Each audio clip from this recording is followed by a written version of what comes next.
Welcome into the Awesemo MMA strategy show for UFC 273, which goes down here on Saturday night in my home state of Florida. So about 3 or so hour drive up from in Jacksonville from Tampa. Of course, we're here to break this one down for you. We are sponsored by PrizePicks. We will talk a little about PrizePicks later on the show. And when I was pulling some PrizePicks props to talk about on the show, I've got a Khamzat Chimaev prop to throw out to Pete Rogers Jr., the fighter, aka the president of the Khamzat Chimaev fan club.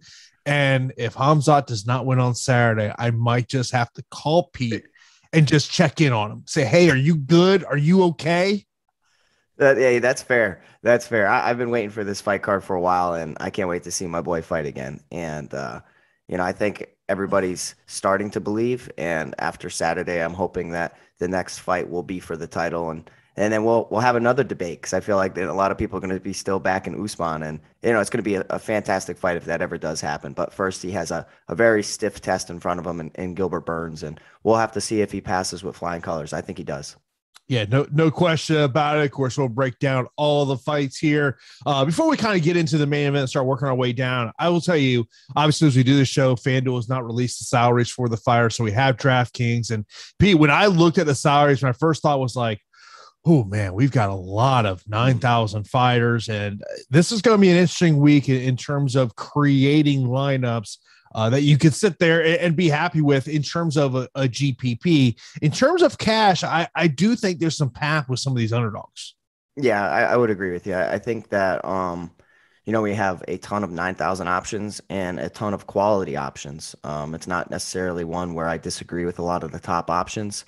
It's just a matter of who's going to score the most. And, we have Khamzat Chimaev, who's in a 3-round bout, and, could he possibly not make it into the optimal despite even a fantastic showing, just because there's 2 other 5-round fights of Volkanovski and also the Peter Yan fight. So we'll have to discuss it, but it's pretty awesome at the top. And it's just going to have to come down to roster construction and just, figuring out who's going to be within that optimal lineup given their salary. Of course, do us a big favor, smash that thumbs up button. That does help us out a ton. Of course, subscribe to Awesemo right here on YouTube so you stay up to date with all the shows that we have going on for you. Of course, today, the start of the MLB season. Of course, coming up after us will be MLB Live Before Lock. I'll be tuning in because I got to figure out what I'm doing with my lineups here today, because I will tell you, Pete knows I love those multiplier contests over on DraftKings, and they are some juicy multiplier contest. I sent a screenshot of Peter this week. I'm like, all right, buddy, I'm seeing some good multiplier contests over there. Of course, that's kind of my go-to when it comes to MMA. Of course, if you're not a member of Awesemo Plus, you want to get a little peek what's behind the paywall. Today's free premium data and tools, NBA main slate ownership projections, and NHL top stacks. Also, we have our podcast giveaway going on, so head over to your favorite podcasting platform. Leave us a 5-star rating and review with your Twitter handle or Awesemo username. You'll be entered to win a free month of Awesemo Plus Platinum. So, Pete, let's get right into it. Main event: Alexander Volkanovski versus Chan Sung Jung, aka the Korean Zombie. 9,500 for Alex Volkanovski, 6,700 for the Korean Zombie. This is one of those fights in terms of cash, looking at underdog. I don't mind getting to Zombie in this position because, Pete, this is a fight that I expect to play out on the feet. Volkanovski, in interviews leading up to this, he has been talking about he feels that he can get him out within 3 rounds. So let's get your take on it. Yeah, I mean, I would definitely like that, especially at his price point. And, I think that Volkanovski, he's looked amazing in the UFC, 10-0 in the UFC, and just overall is very, very dominant. I don't necessarily think that the odds should be as wide. I understand that, Korean Zombies coming in here on, relatively short notice, not necessarily like a full training camp, but I do think that the Korean Zombie is a dangerous fighter for sure. And he possesses some weapons that can definitely hurt Alexander Volkanovski on the feet.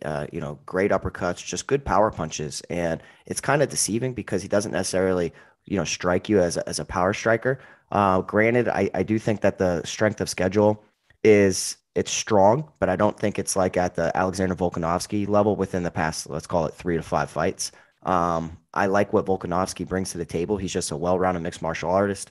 And I think that he answered a lot of questions within that Brian Ortega fight. And granted, you don't like to see fighters, in danger a lot, but you do like to see them, withstand and overcome adversity. And we did see that. And I think that Volkanovski, leveled up from that fight, and especially in a lot of, odds makers and just analysts in their point of view. They're like, wow, Volkanovski's really just kind of checking a lot of boxes here. And I agree with it. I really feel like the power is something that you can't really put your finger on when it comes to the Korean Zombie. This should be a matchup where the Volkanovski could get rid of the Korean Zombie. And I think that would happen probably via ground and pound. But I love the price point of Volkanovski. It's just, I know how dangerous the Korean Zombie is. He has some spectacular wins within the UFC, but he was, outstruck and just, defeated pretty handily against Brian Ortega. And I do think that Volkanovski can, he comes from a strong camp where they're going to have a blueprint for success. So Volkanovski is definitely the A side. I agree with him. I think he's going to get it done. I like him here at the top. Yeah, I like him here at the top as well. And when you look at his title fights that he has been in, so this will be his 4th title fight in the UFC. In the first matchup against Holloway, land 157 significant strikes. In the rematch against Holloway, 137. And then the matchup against Brian Ortega, 214. His last 2 fights, he did score in the triple digits, scored 94 points in the first matchup there against him. So I do like him, but to me, in terms of GPPs, it just comes down to a roster construction situation. I think this is probably going to be a card, Pete, where I'm going to put fighters like Volkanovski, Yan, Chimaev, and Gary in a grouping cruncher, trying to get to a bare minimum at least one of these guys. That's just kind of the way I'm thinking. But on the cash side, I look at Zombie and say, man, if he can just survive 5 rounds at $6,700, if he can do that, man, that's a great cash play. Yeah, and that's the issue is like whenever we have title fights, is sometimes a loser making it into the optimal lineup, if they can survive and make it somewhat competitive or win a round or two in a 5-round bout, that they could possibly sneak into the optimal lineup. We have seen Volkanovski get stretched out, and if he can't get the finish over the Korean Zombie, he gets hit a lot, and that's where I think that Volkanovski can definitely test that chin of his and knock him out. But Volkanovski did go the distance with Max twice. And in both of those fights scored 94 fantasy points and 102 fantasy points. So, I would say somewhat temper expectations depending on how you think the fight's going to go, because if Korean Zombie's tough enough, maybe Volkanovski doesn't necessarily smash the slate, but I kind of do believe that he can get, the Korean Zombie out of there within 4 rounds. I really do agree with him with that point. So I'll have plenty of them. I mean, I absolutely love them, but as far as a cheap dart throw, within the title fights, do you like the Korean Zombie more than Aljamain Sterling? There's an argument there. There definitely is an argument there, because a lot of people watch Volkanovski and they're not that impressed. I do think that he's an impressive fighter, but I do understand that the power that the Korean Zombie possesses. I think part of that is with the Holloway fights, just because of how close they were. Correct. That a lot of people really believe that Holloway won at least 1, if not 2 of those fights. We'll move into the co-main event. By the way, if you have any questions on the fights, you can leave that right here in the YouTube chat, or if you're an Awesemo Plus member, you can leave that in the Discord chat as well. So we got Aljamain Sterling, 6,900 taking on Peter Yan, 9,300. Of course, the rematch. Pete, one of the things of going back and watching the first fight, I think one of the things that you kind of forget about is how the success Sterling was having early on in that matchup, but he just put on a pace that his body could not maintain that pace. Of course, I was listening to his coach Ray Longo on the Anakin Florian podcast this week, and I thought he brought a lot of interesting things to the table, talking about how Aljo did his entire camp at Sarah Longo for this one. Matt Serra has been a part of the camp, the entire camp. Matt will not be in Jacksonville with him because he has a prior commitment. Ally Quintum, Rob Davishvili will be joining Ray Longo in the corner this week. Of course, Aljamain having that surgery there. The one thing I will say that before going back and watching the fight and looking at stats, I had forgot the fact that Peter Yan had 7 takedowns. Aljo was 1 of 17 in takedowns. Like, look, if Aljo is going to pull this off, Pete, he has got to get on the back of Peter Yan. If you tell me he can't get on the back of Peter Yan, I just don't think he wins the fight. Yeah, it's tough, right? Because like whenever we have an underdog who has such a massive wrestling upside, you definitely have to circle them and maybe, increase your exposure to them. This is a difficult fight for both fighters, obviously. And we did see the success that Sterling had early on against Peter Yan. And it was largely due to volume, just constant pressing, and then, attempting to incorporate some takedowns. Now, I do think that, trying to incorporate more takedowns is probably the best path to victory for Aljamain Sterling, but that now represents that he has to maintain a pace throughout, a 25-minute fight, which is very tough. And trying to constantly wrestle for 25 minutes, very few people can do it. That's why Colby Covington is just like in a league of his own when it comes to pace and pressure. Not too many people, even the weight class, 135 pounds. Merab's probably the best example within that division of who can go out there and incorporate tons of takedowns. And training with Merab, possibly he starts to incorporate some of that into his game plan and blueprint for success against Peter Yan, because on the feet, Peter Yan had the more damaging strikes. And we did see that Aljamain Sterling, did not like getting hit with these big shots, obviously. And Peter Yan is defensively, sound, has his hands and his guard pretty high. He defends takedowns well. I think that his fight IQ is what really separates him from the pack.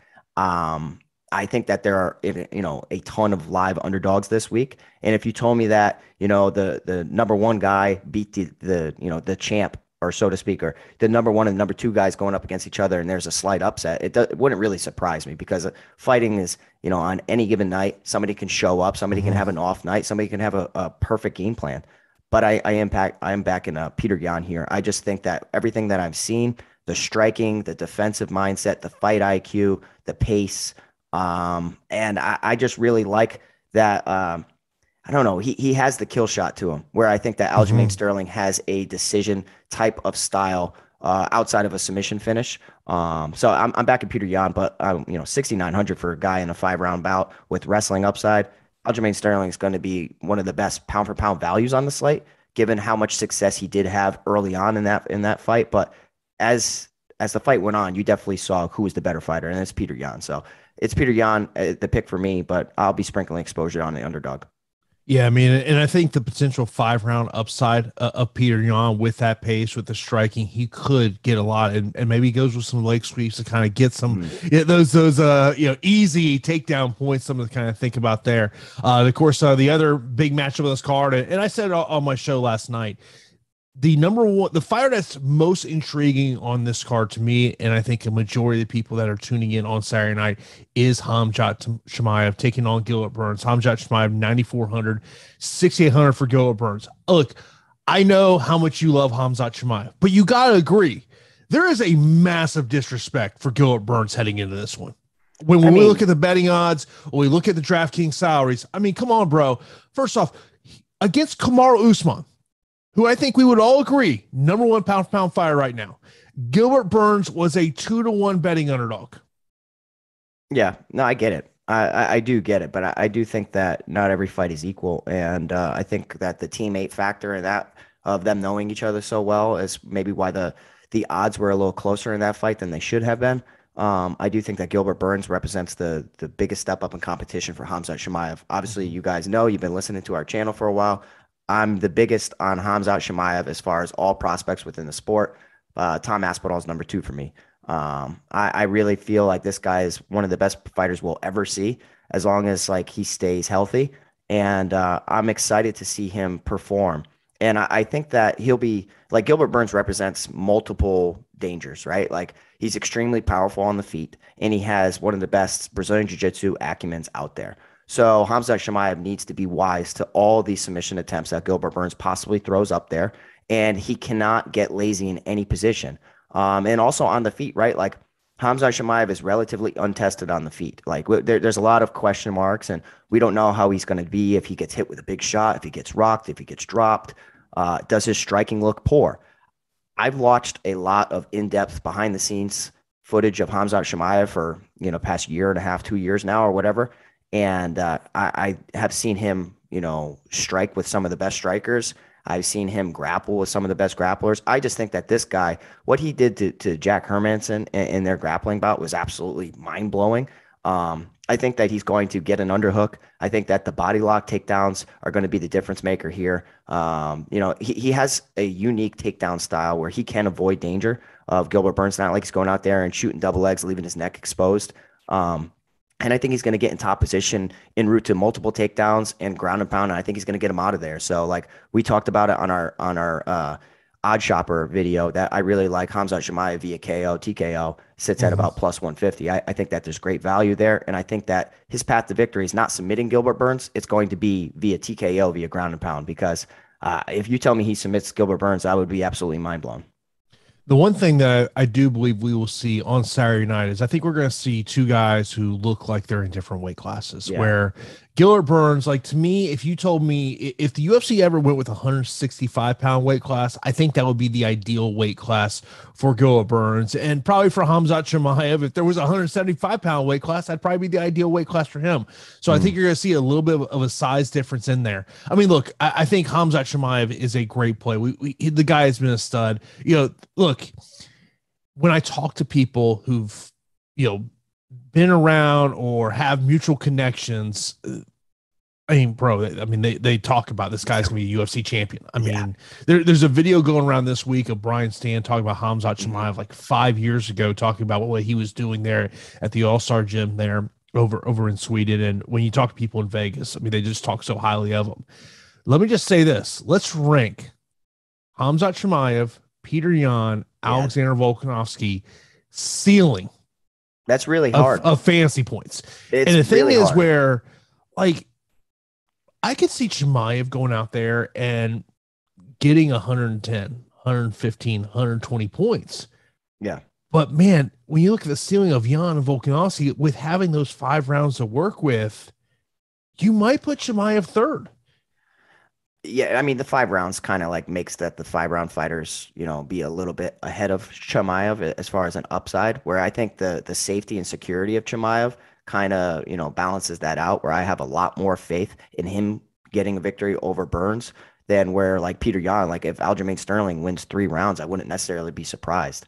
So for me, as far as like one of my favorites, I'd probably say that he is, my favorite, but as far as upside, he probably doesn't have that 150 to 200, let's call it, just absolutely drastic type of DFS production. Whereas the other guys in the 5-round bouts, they could do that. You know what I mean? Like they could pull that off. So I would agree with you. Khamzat Chimaev is still my favorite just because of the safety and security of it, despite the unknowns. But I get what you're saying. And that's why roster construction and using our tools over on Awesemo.com, Fantasy Cruncher, setting groups and just kind of let the data do it, create your lineups for you. And as long as you put the right rules and create the correct groups, I think that you'll have a ton of success, because we're talking about like, the 3 monsters of the slate, Chimaev, Yan, and Volkanovski. You can't really go wrong. It's like, it's a 3-way tie. They're just amazing.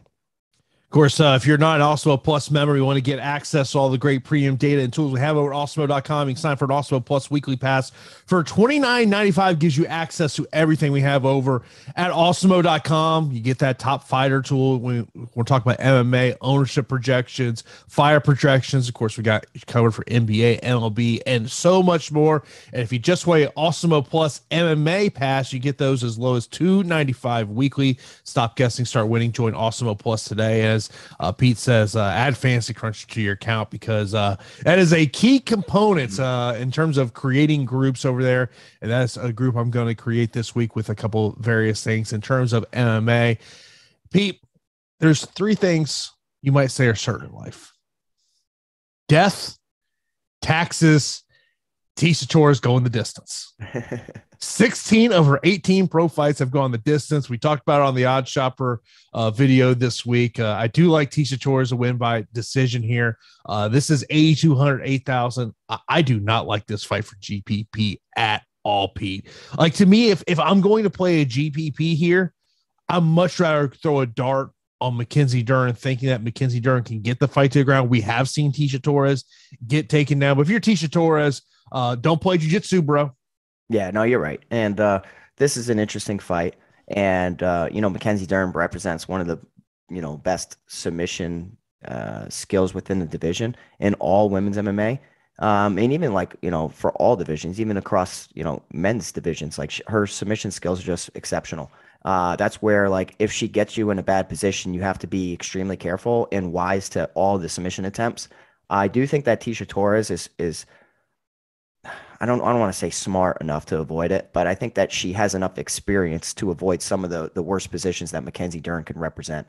And that's where on the feet, Mackenzie Dern hits harder, but Tisha Torres has a more variety to her striking. Lots of kicks, lots of point fighting type of techniques of dancing on the outside, and the pace and the volume is usually enough to win her, decisions. And she likes to get takedowns in her own right, but I don't necessarily recommend that against Mackenzie Dern. Just stay on the feet, avoid the takedown attempts of Mackenzie Dern.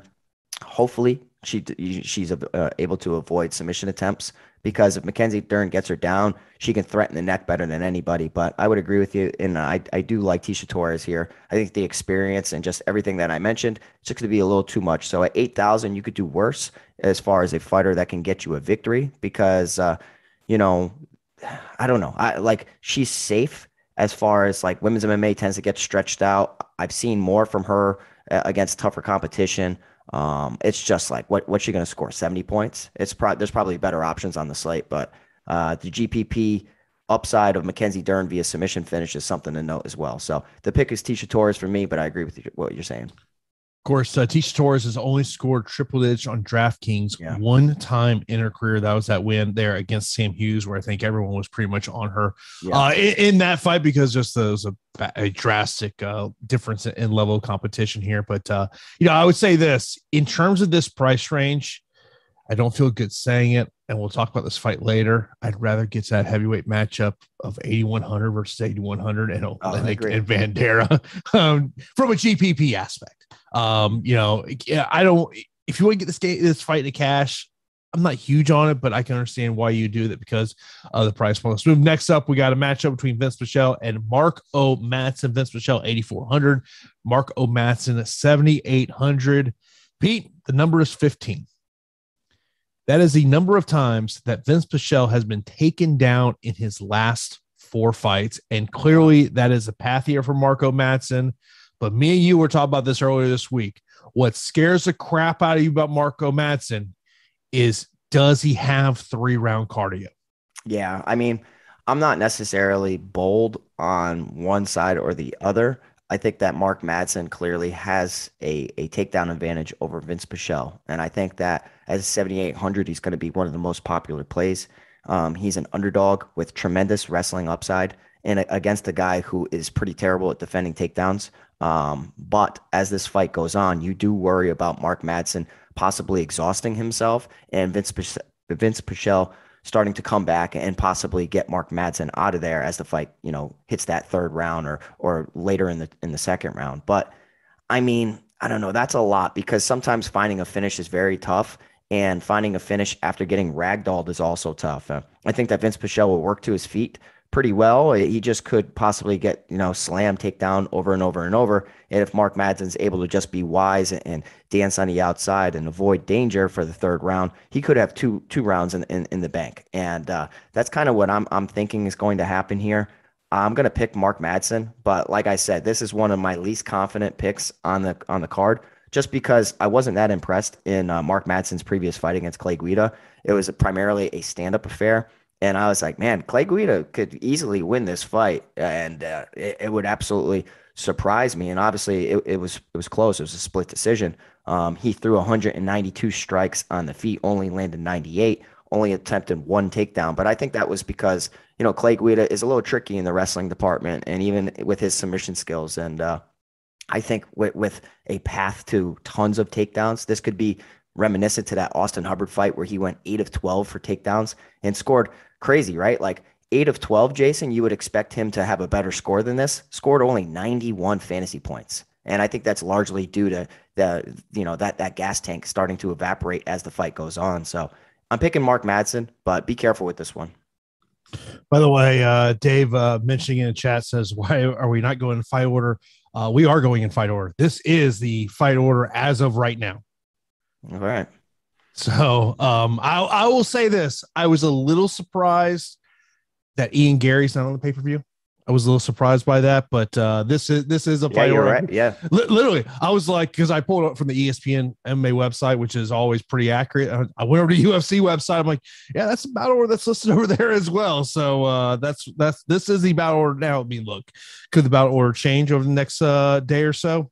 Maybe, but this is the official bout order as we stand here right now. Let's move over to that matchup: Ian Gary and Darion Weeks. Ian Gary 9,200, 7,000 for Darion Weeks. One of the things that really stuck out to me this week about Ian Gary is he was talking about his decision to move to South Florida, and I loved what I heard. Pete, he said, "I need to get around better competition." Yeah, I mean, I've been saying Sanford MMA. You've been saying Sanford MMA for a long time, and if I had a place to go, it would be either Sanford MMA or go see James Krause. That's literally where I would go. And I just think that, surrounding yourself with so much talent and intelligent coaches is such a benefit, man. Like I can say that it brought me to a new level when I did that and I started going out here and there. And, I think that Ian Gary, especially when you talk about international talent, coming to the States is something that a lot of fighters need to do. To get around a lot of fighters that are already in the big leagues. And, I'm not in love with this price point, to be honest. Like, I understand that Ian Gary is a talented fighter. He looks like a prospect. I liked him in his debut, obviously. I like him going forward. It's just like, it was a relatively disappointing debut, if you want me to be honest, right? Like, Jordan Williams was hitting him a lot and had plenty of success. And it looked like Ian Gary was really going to kind of just like lay an egg in his debut. And, he hit him with a beautiful step back counter right hand, which was beautiful. Picture perfect, got the victory. But, I mean, he had to experience some adversity, which was great. And I don't think that Darion Weeks is all that bad, if I'm being honest. Like, I know that a lot of people are saying, like, this is a handpick opponent, and it might be, right? It might be, because Darion Weeks, if you look at it, his record isn't necessarily best against the toughest competition. But I do think that he's pretty well-rounded. And, that performance against Brian Barberena, who looked damn good last week or 2 weeks ago, whenever the hell that was, like that back and forth fight against Matt Brown. I mean, that's a tough debut for anybody. He landed 4 of 8 takedowns. He threw 209 strikes. I don't think that Weeks is all that bad. I really don't. And I know that you're a big Ian Gary guy. I think he wins, but I think that Darion Weeks is an underdog that I will circle and I will get exposure to. To me, on Ian Gary, I feel like he's got to get him out in the first or second round to be optimal because of when you look at some of these other 9,000 options. I mean, look, if Hamzat goes out there and does what he has done in previous, he's probably going to be somewhere in that 110 to 120 range. I mean, let's just be honest about it. Volkanovski and Jan, they could potentially get 120, upwards of 150 points if they go out there and win, and it's a elongated fight. So, I mean, for me, Ian Gary, 9,200, he's going to have to get 120 points to potentially be optimal in this one. And my concern is, and you bring up great points about the fact of got very hittable in that Jordan Williams fight. And I just wonder if he doesn't get him out in 2 rounds, could potentially worn down Ian Gary, end up losing via a 3rd round stoppage. That would be my concern. Yeah, so like if I'm looking at all these 9,000 options, obviously the 3-headed monster at top, like they're in a league of their own. Then it comes down to Julio Arce and Ian Gary. I think Julio Arce is probably the worst of all the 9,000, and I think that Ian Gary might be lost in the shuffle, where it's just there's more appealing options. So if you want to look at things from like a data perspective and an ownership, he could be going kind of just flying under the radar. I do think that he has strong striking. He has good kicks, good straight punches. Working at Sanford, it's only going to get better. And I think that he has good grappling and good wrestling as well. It's just his striking defense, he is hittable. And I don't really think that Darion Weeks is all that bad. I think that Ian Gary's going to get it done. But does he pay off the price point? I'm going to say in comparison to the other 9,000 options, no. But it's like a spot where I think everybody's kind of hating on the underdog. And Dave mentions Weeks in the underdog pool. I would say Weeks is in my long shot pool. So I have 2 separate pools. I always have an underdog pool where I feel somewhat confident, and I have a long shot pool. I think that Weeks is, deserved to be in that long shot pool for sure. Yeah, no question about it. And that's where, when you look at these 9,000 options, it's going to come down to those ownership projections as they get into Saturday of where they are. And who knows, maybe Ian Gary could be a little bit of a leverage spot in comes of Saturday. Of course, that's the also MMA strategy shows. We're getting ready for UFC 273, and we are sponsored by PrizePicks. Of course, be sure to use that promo code Awesemo for instant first match deposit of up to $100 when you sign up over there at PrizePicks. And of course, you get one free month of also plus when you sign up, deposit, and play over at PrizePicks. And of course, you'll get an email within 24 to 40 hours of how you can claim your free month of Awesemo Plus Platinum. And of course, be sure to use our props tools we have over awesemo.com to help you make the plays that you want to play. Pete, looking over at the MMA side of the equation, let's look at fight time. First one, Ian Gary, 10 minutes. Give me the under. Wow. Okay. So if you believe that, then you're definitely going to be getting more exposure on DraftKings than I probably will. I'm going to disagree with you just because of how I feel the fight's going to go. I'm going to say over. But yeah, I mean, interesting fight, interesting line. Khamzat Chimaev, 7.5. I'm going to say over, but it's close. I think within 2 rounds. So that's really close. I'm more in the under situation in that one.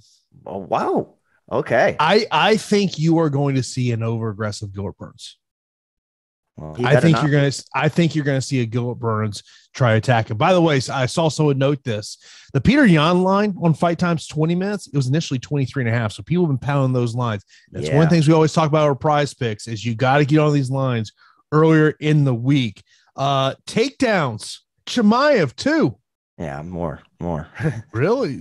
You're thinking that Gilbert's going to get up though? Oh, 100%. I think that he'll get up a little bit, but I am worried about him just getting ground and pounded into oblivion. So he needs to get up, survive round 1, and then he'll get taken down again in round 2. Mark O'Matson is 3. Yeah, it's hard not to like that. I think that's, of all the ones you mentioned, that is the safest, and I'm saying more on that. Over all day. That is the safest one. Yeah, I'm on an over on that situation as well. Look, there's some other fights we'll get into that. I think there's some interesting prop bets over there at PrizePicks. Of course, be sure to play over there at PrizePicks. Get 1 free month of also plus platinum when you sign up, deposit, and play over at PrizePicks. Of course, we'll talk about PrizePicks on Live Before Lock on Saturday as we'll get you ready for UFC 273. Let's move over to the next matchup. We got heavyweight matchup. Jairzinho Rozenstruik taking on Marcin Tybura. Rozenstruik 8,600, Marcin Tybura 7,600.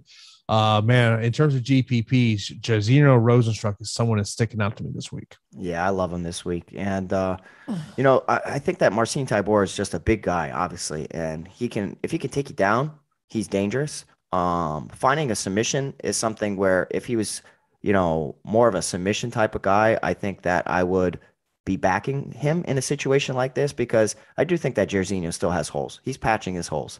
Marcin Tybura attempted 16 takedowns against Alexander Volkov, which is a lot. And he has good ground and pound as well.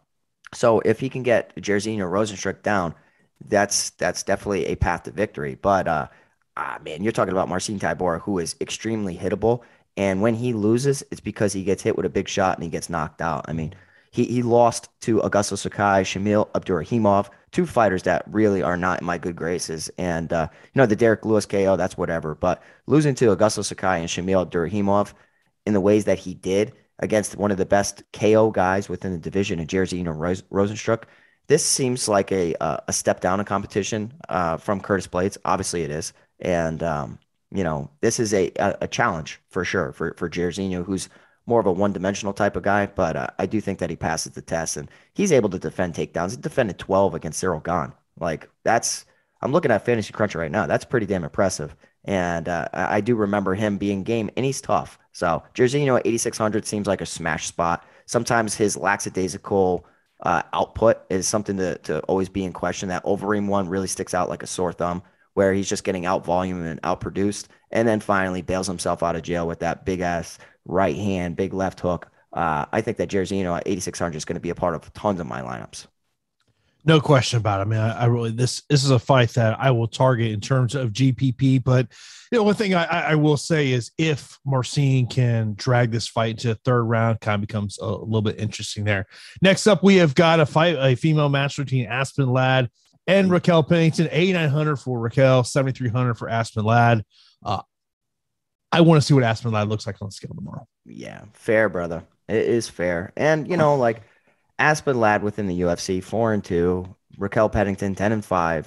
You're talking about, I think that this is a tough test. And Aspen Ladd's really been through the ringer with who she's fought. I mean, Lena Landsberg, Tanya Eminger, Sajara Eubanks, Durandamy, Yana Kunitskaya, Norma Dumont. That last performance against Norma Dumont was where she did not look good at all. She threw 110 significant strikes, landed only 33, got 0 of 5 takedowns. And I do think that Raquel Pennington is somewhat having a resurgence within her career. She's on a 3-fight win streak over Marion Renault, Pannie Kianzad, and Macy Chasson. She can get takedowns. She can defend takedowns. The one performance is obviously that Amanda Nunes TKO loss where she was just dominated. I think that she can defend takedowns. I don't think Aspen Ladd has the best entries.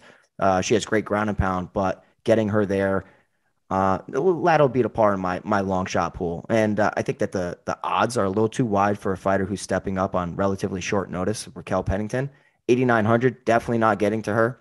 Just not getting to her. I'm just not going to do it. I don't think that she pays it off. I'd rather go to 9,000 options, find a couple $100 somewhere, or pay down and Jersey or Rosenstruck sitting right there. So I'll have Aspen Ladd in GPPs, just given her upside, and Raquel Pennington should win this fight. It's a tough challenger for sure, but I think that she's just leagues above. One thing I will say here, though, looking at the prop bets on the under 2.5 rounds, anywhere from plus 240 to 260, it's really intriguing. Really? I don't know. I think Raquel's plan will be just to put a pace on Aspen Ladd. But the question becomes is, what does Aspen Ladd look like on the scale? I mean, let's just be honest about it. We have seen her hop on the scale trying to make 135, and she looks awful. Yeah. I think that she's figured out. And against the savvy vet and Raquel Pennington, you hope that Pennington's been training hard. Again, pay attention to the weigh-ins, but I'm picking Pennington to win. Next up here we got Mickey Gall taking on Mike Malott. Mike Malott, 8,800, 7,400 for Mickey Gall. What's your take, Pete? Yeah, who the hell knew that I was going to say this? But Mickey Gall is a fighter, an underdog that I'm backing this week. And, 6-4 within the UFC, really just developed in the UFC, which is very tough to do, right? Like when you basically break into the UFC outside of having some cupcake matchups, you're tested throughout. And Mike Malott is a very dangerous fighter as well. Lots of quick wins, power in his hands, good submission skills. But who has he fought?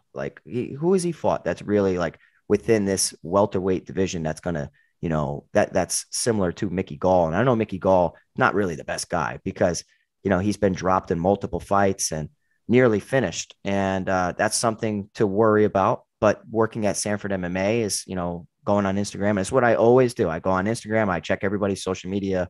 I like seeing Mickey Gall train with Ian Gary and Jason Jackson and all these guys at Sanford MMA. I think that's going to level you up for sure.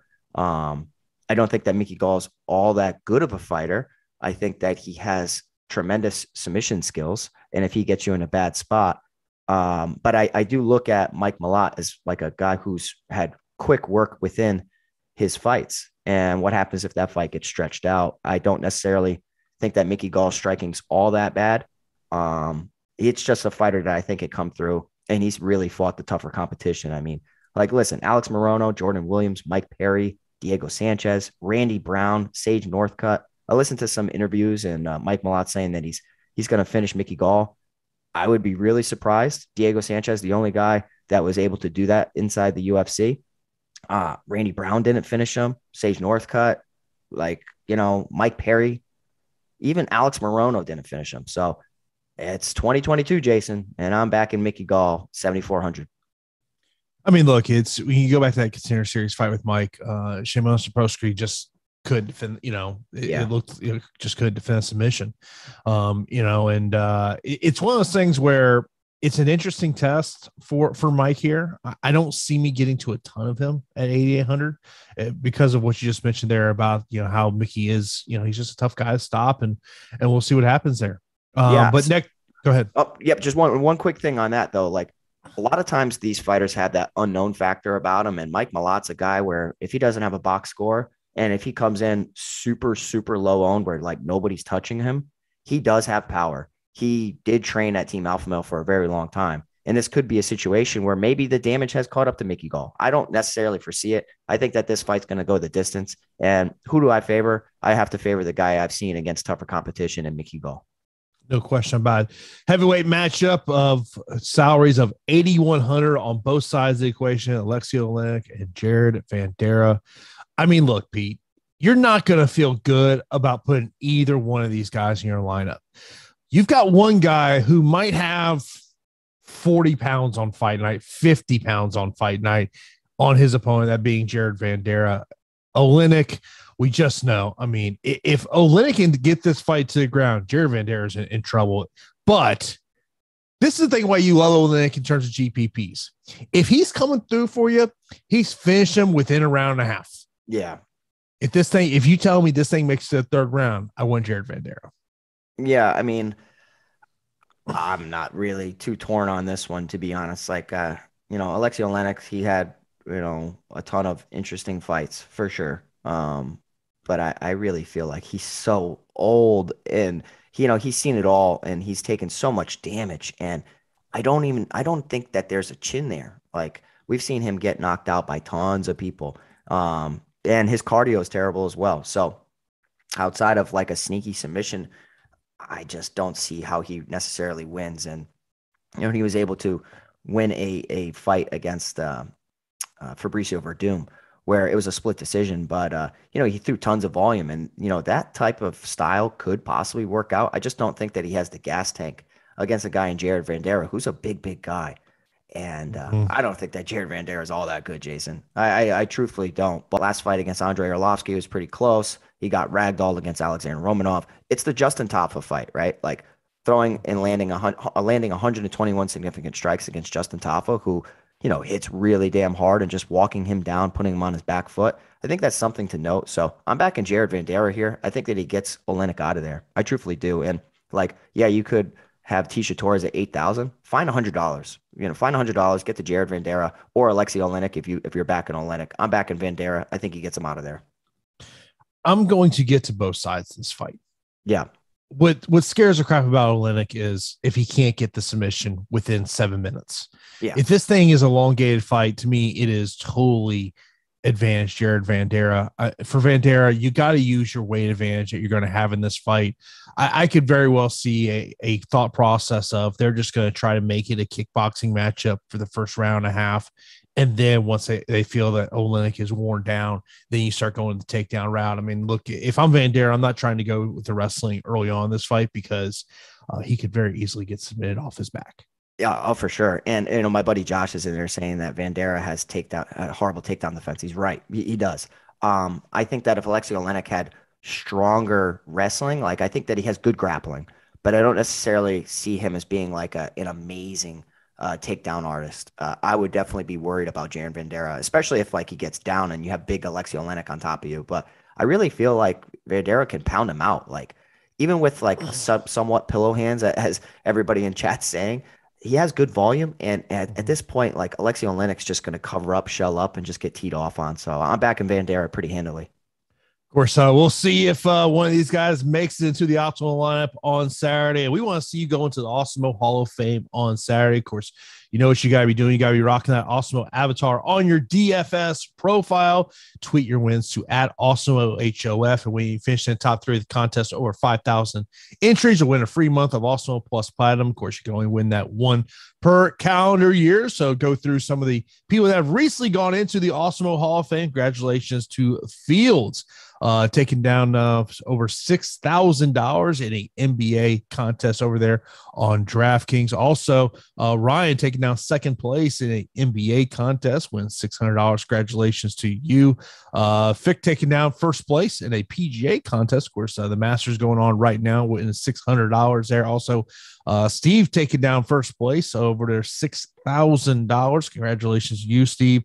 Patrick taking down first place over there on FanDuel and NBA contest, winning over $5,000. And kudos to our guy, Dave, with what he was able to do with live betting Kansas there on Monday night in the NCAA men's basketball championship game. Dave is a monster. And props to Dave, because I saw that and I was a UNC backer and I saw him do that. And I'm like, hey, you got to risk it to get the biscuit, as my buddy says. And Dave sure did that. And man, he looked like a genius. And what a night, man. Good job. Next up, we've got a matchup between Anthony Hernandez and Josh Trim. 8,700 for Anthony Hernandez, 7,500 for Josh Trim. Josh Trim got a contract with the UFC on Dana White's looking for a fight when they were there at the FAC show, which, by the way, that is James Krause promotion there in Missouri, Kansas area. The one thing that scares the crap out of you with Josh Trim is if you go back to that LFA title fight he had, just very hittable. If you go back and you watch the FAC fight where he won his contract, his opponent was super, super aggressive. And I interviewed Josh after that fight, and he said, he's like, man, he goes, I wasn't expecting that. And he goes, I kind of had to rebalance a little bit there with his opponent here. Anthony Hernandez, of course, we've seen what he's been able to do in the UFC. What's your take, Pete? I am going to split some of my exposure, right? Like, this is not really a confident pick, but I am leaning in the Anthony Hernandez side. Even going back and watching some of his regional tape, and I think that he has good hands. I think that he has sneaky submission skills, as evidenced in that Rodolfo Vieira fight. I think that he's just an inconsistent fighter, right? Like, we've seen the ups and downs. Getting a win over Rodolfo Vieira and Jung Young Park definitely aged well. It's the LFA fight against Brendan Allen that really sticks out to me. It's like, wow, this guy, I hold Brendan Allen in a pretty high regard. Like, I think that he's a pretty damn talented fighter, and getting a win over that is something to note. Josh Friend is still waiting for that big victory against a very, very talented fighter. And the loss to Gregory Rodriguez is not really one that I'm harping on too much. I just look at his fights and I see a guy that has found finishes quite early. So what happens if this fight gets a little bit extended? And I do think that I will be favoring the Hernandez side. But as far as getting to an underdog, I'm okay with getting to a little bit of friend just because of the inconsistencies of Fluffy Hernandez. But I am backing Hernandez. I mean, like, outside of that Kevin Holland fight and then the Marcus Perez defeat, like, this guy has skills. Like, you saw him against Jordan Wright on the Contender Series, just let off a barrage of punches. And when he goes, he's great. So I think that he's going to be just the A side in this fight. But an upset with this low-level type of fight would definitely not surprise me.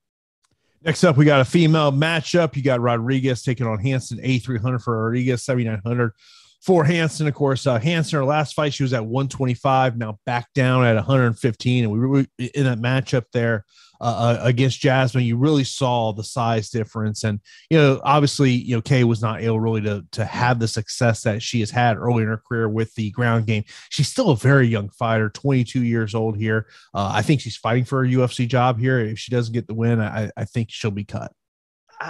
Really? You think so? Like, yeah. I mean, I don't know, man. I think that you get a little bit more slack in women's MMA just because it's a thin division as well. And we've seen people that should have been cut kind of just hang around for a little bit. I think that Kay Hansen might be flying under the radar a little bit because losing to Jasmine Jasudavicius and Corey McKenna, fights where she went 107 in takedowns against Jasmine Jasudavicius, who's a very, very good wrestler, 205 against Corey McKenna, and, out-volumed on the feet. And I think that a lot of people are just going to be thinking that the same is going to repeat here. And she's going up against a fighter in Piera Rodriguez, who on the feet looks really good and has some takedowns of her own. But there's something that I saw on fight tape that I think that Kay Hansen can exploit. It's, Piera Rodriguez is able to defend double leg takedowns pretty well. She's inconsistent as well, but I did see that she has the correct technique of defending double legs. It's the body lock and the trip takedowns that she really has struggled with on the regional scene. And that's something that Kay Hansen really has in her back pocket. I'm backing Kay Hansen here at 7,900. I really am. I think that there is some submission upside. I like her more so than I like Tisha Torres. So like the discount from Tisha Torres to Kay Hansen, is something because there is some submission upside. There's more takedown upside here because Tisha's not going to be looking for takedown. She's going to be, dancing on the outside and trying to out volume Mackenzie Dern. So I'm picking the underdog Kay Hansen here. She's fought in the UFC 3 times against pretty, not tough, crazy tough competition, but I do like her here in this bout as an underdog. So I'm going to take my shot here, 7,900 Kay Hansen. I totally understand where you're coming from, especially with the takedown submission upside that she has there. But it's one of those fights. I don't know if I want to get a ton to it, just because of maybe trying to get to some other options here. Then our first fight of the night, Julio Arce 9,000 taking on Daniel Santos 7,200. You mentioned earlier in the show when it comes to 9,000, Julio Arce is kind of at the bottom end of this. Yeah, for me, he is. He should win this fight against a debuting fighter. He's 4-3 in the UFC, but his regional, record and just he's fought tough competition, and he's a very talented fighter. It's just that he's coming off a pretty big knockout defeat to Song Yadong, and Song Yadong is one of the highest regarded fighters within the division, and I think that Song Yadong is going to do great things in the sport, and you've already seen it. And it's less about losing to Song Yadong, and it's more about damage within his career. Father Time is undefeated, and he's taken so much damage within his career, and he's kind of, had to bounce back from bad spots of getting knocked down and dropped. And I'll tell you what, man, this kid, Daniel Santos, is very, very dangerous. So this is a situation and a fight pretty similar to that Anthony Hernandez, Josh Fremd fight, where I will be getting to the underdog. There's so much about Daniel Santos that we don't know. I know that he comes from a strong camp. He has been away from the cage for some bit. He's very wild on the feet, but you know me, I'm always a little hesitant about backing a fighter going up against another striker when they're just coming off a knockout defeat. And Daniel Santos has a variety of attacks, lots of spinning techniques, spinning kicks to the body, spinning hook kicks, wheel kicks, all that good stuff that can definitely catch a fighter off guard. I think that Julio Arce should win the fight. Easily the worst 9,000 option on the slate, in my opinion, my personal opinion. It's just like it's probably going to be a stand-up affair, and you'll be kind of biting your nails throughout it. So I'd much rather just target the underdog and get to a little bit of him and just not even put Julio Arce within my player pool. I like the other 9,000 options quite a bit better.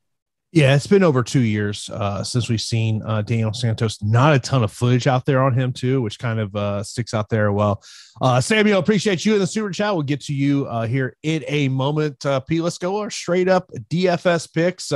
Let's go top to bottom here. Main event. Give me Volkanovski. Yeah, give me Volkanovski. I'm Peter Yan in the co-main event for me. Peter Yan. Yep. I don't even have to ask you who your pick is. Clear you're going to go Gilbert Burns. No, Chimaev. Good try. I will go with Chimaev as well. Yeah.